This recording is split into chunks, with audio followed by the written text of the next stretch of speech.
আজি মই এই মিডিয়াৰ থ্ৰুত এইখিনি কথা স্পষ্টভাৱে জনাবলৈ ওলাইছোঁ যে আমি তলৰ পৰা কিয় পদত্যাগ কৰিলোঁ।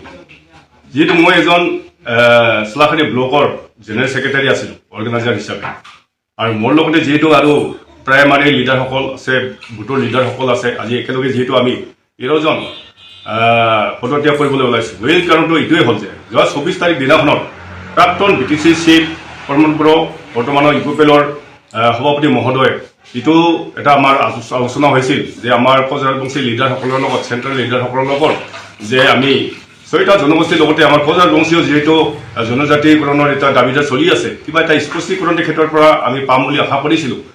যিটো আমাৰ আলোচনা হৈছিল আমাৰ কাজলগাঁও, কিন্তু সেইদিনাখন যিটো আলোচনা হৈছে আমাৰ কাৰণে মানে ফলপ্ৰসূ হোৱা নাই। তেখেতে মানে স্পষ্টভাৱে ক'ব লাগিছিল আমাৰ মতে যে হয়তো দিব লাগে বা লাগে, হয়তো নালাগে বা নালাগে। যেনেকৈ বৰ্তমান হাগ্ৰামা ডাঙৰীয়াই দিছে যে মোৰ পৰা কোনো NOC লাগে যদি মই এতিয়াই দি দিব পাৰিম বা দি দিম। গতিকে সেইখিনি কথা যিহেতু কৈছে, আমাৰ প্ৰমোদ বড়ো ডাঙৰীয়াও তেনেকৈ নিশ্চয় ক'ব লাগিছিল আমাৰ হেৰিমতে, ভাবামতে। কিন্তু তেখেতে যিটো মন্তব্য অলপ মেৰ পিছত আগবঢ়াইছে, সেইটো আমাৰ কজৰাজবংশী জনগোষ্ঠীৰ ফালৰ পৰা মানে সন্তুষ্টজনক হোৱা নাই।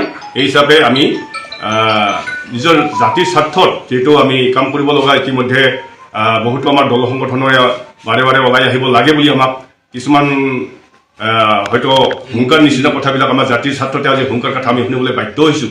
গতিকে সেই কথাত আমি আজি আনুষ্ঠানিকভাৱে ইউপিএল দলৰ পৰা মানে পদত্যাগ কৰিবলৈ বাধ্য হৈছোঁ।